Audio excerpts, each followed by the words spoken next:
Hi there, my dear students. Mrs. Hart here, and I'm back with a brand new read aloud book that has to do with friendship and stars. I want you to think about all the times you've looked up in the night sky and wondered what it is that makes those stars shine so brightly. Well, you'd be surprised to find out it has to do with the beauty of friendship. So, the name of this book is The Night the Stars Went Out.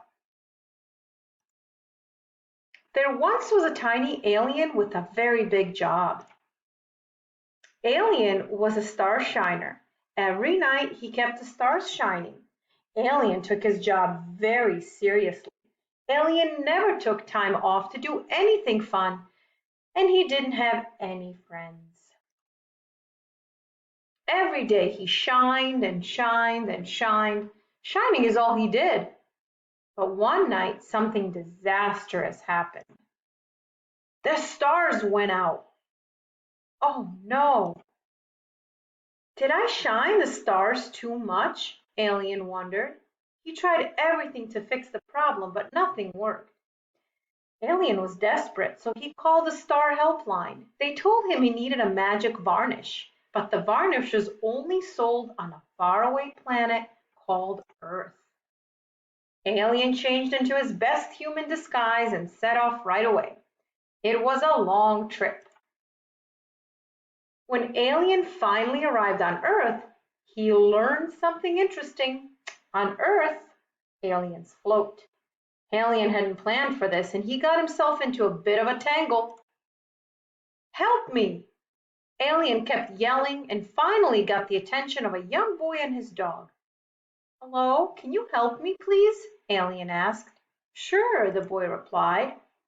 Alien's mustache was itchy, so he ripped it off.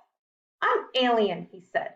I'm George, the boy replied, letting the balloon go and kindly tying Alien to the string so he wouldn't float away. What brings you to Earth? Alien explained the situation, feeling sadder by the minute. George listened carefully. When Alien finished telling him about the problem, George said, We can fix this. Come on. Let's go to the hardware store. Alien didn't know what a hardware store was, but he was willing to try anything. At the hardware store, George knew exactly where to find the magic star varnish. They wasted no time stocking up.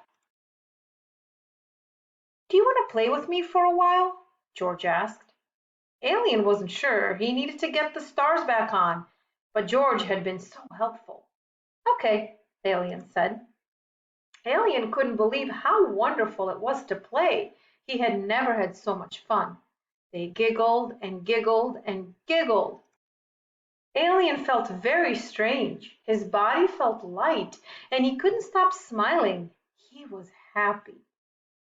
Then something extraordinary happened. The stars turned on. How did you do that? George asked. I didn't, said Alien. You did. You made me happy. I didn't need magic star varnish after all. I just needed a friend. Let's promise to stay friends forever, George said. That way, the stars will never go out again. And together, they're still keeping that promise. So now, anytime that you look up to the stars, you can remember George and Alien and how the beauty of their friendship made the stars turn back on.